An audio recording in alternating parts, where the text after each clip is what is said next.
Hey, it's me, Caroline's daughter, Diane. And we need to talk about some lifestyle changes that we need to make when we're going through the menopause. Because as much as it's your choice. Some people might want to do HRT. I decided not to. I decided to do it natural. But even whether you want a HRT or not, we need to make some lifestyle changes.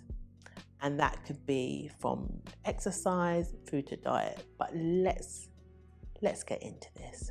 We are going to have a conversation, and hopefully some of these tips will help you to have a better journey in the menopause cycle. 1. The first thing is your diet. I'm not telling you to diet. It's what you're taking, eating, and putting inside your body. So we need to eat more fruits, vegetables, good fats, good sugars, which comes from fruits. Really stay away from refined sugars, anything like that. We need to drink a lot. So when I look at my diet, I've never had a particularly bad diet, but I definitely eat more vegetables, a lot more green vegetables. And if I'm going to have something for somebody, especially if you're a vegetarian, more pulses, things that are going to help you, more greens, helps with your immune system, and all of these things that will help you in your process of when you're going through the menopause. 2 would be vitamin D and calcium are things that you need to increase in your diet, and that can help in regards to preventative of osteoporosis, and this will help with strengthening your bones, which is really important when you're going through the menopause. So vitamin D and calcium, and you know what I'm going to say, those of us who are living in the UK, we need a lot of sun. 3, phytoestrogens, and these are things which I used to hate, which are things like flax seeds. It's a lot of the seeds actually have a lot of this fortifiers that you need in your diet when you're going through the menopause.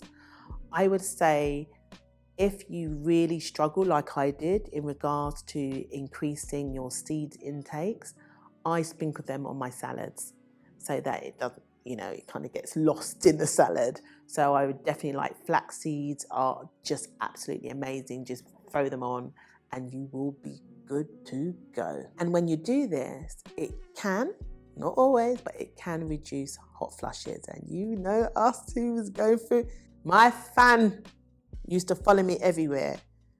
So that's one you need to include, the fan. But yeah, so if you put some of these seeds on your stuff, let's hope it will reduce those hot flushes. 4, hydration. Water is your best friend, but it really reduces bloating. It really does. And one thing what happens, and it's different for everybody, but one of the core things is that bloating is really common when you're going through the menopause. So really hydrate yourself.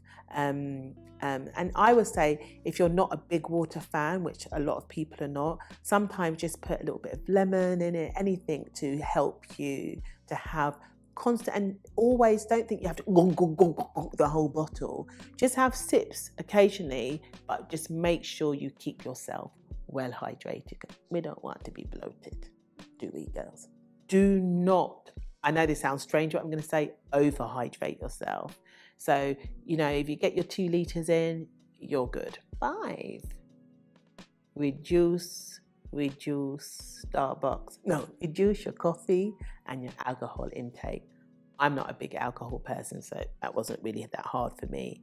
But for those of you that I know who love a Starbucks or a caffeine, but if you really reduce that, and I would say if you have, everything's a process, right? So if you normally have 3 cups of coffee a day, just reduce it to 2.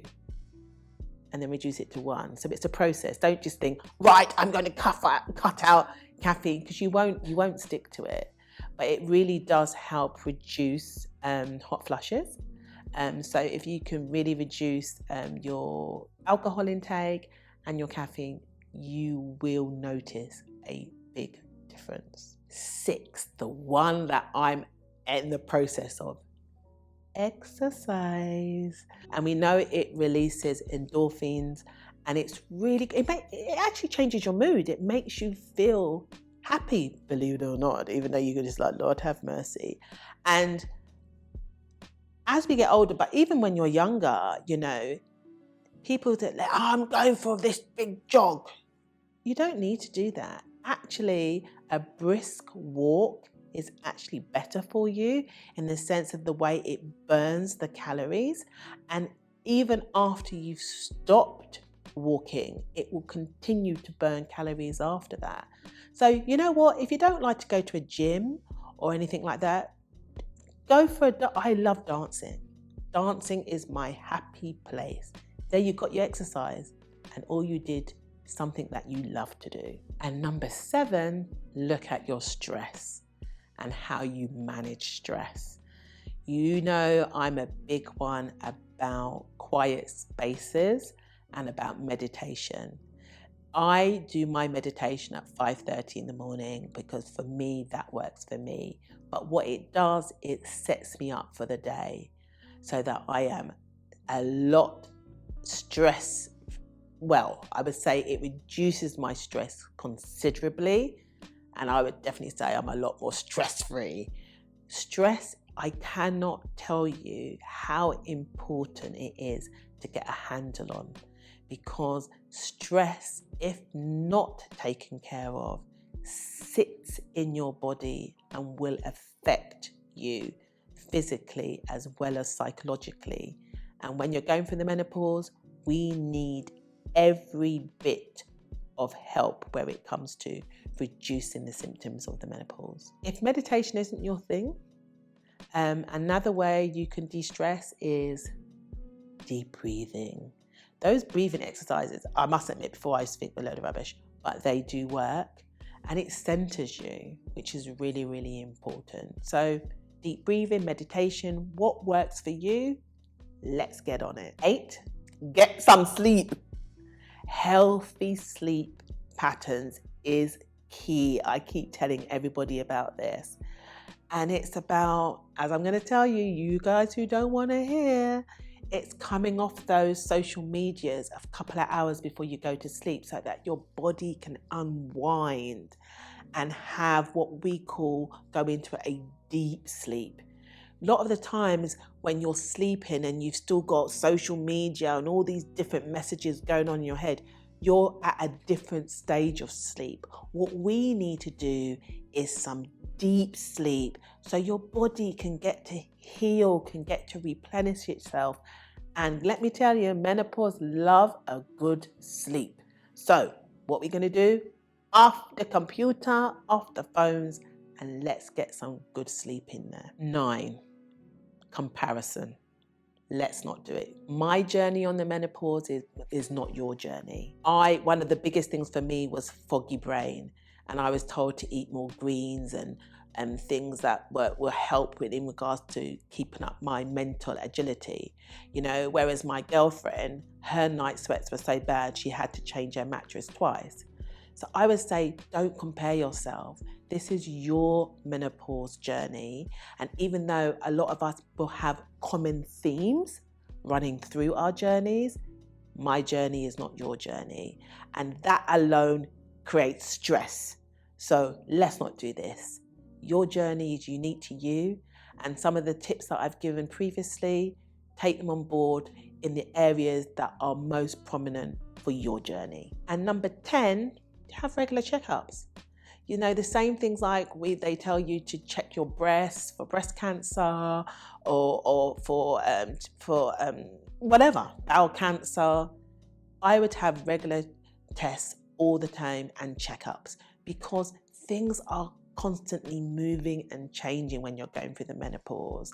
And you just want to make sure that everything is balanced as much as it can be while you're going through the menopause. And sometimes that doesn't mean just going to a traditional doctor, you might actually want to go and see a therapist, because mentally there's things that you need to deal with psychologically of what you're going through. Let me tell you, one time, oh lordy, I said to my partner, oh, could you get the Tupperware box down?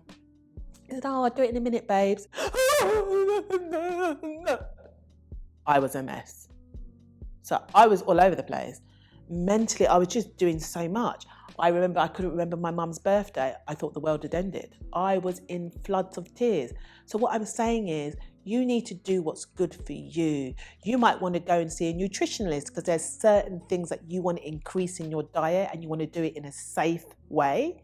So have checkups, and you have those checkups with those key individuals which serve your menopausal journey. So you heard it here, and those lovely tips I've given you, but there are so many more, because we're all individual and our journey is always unique to us.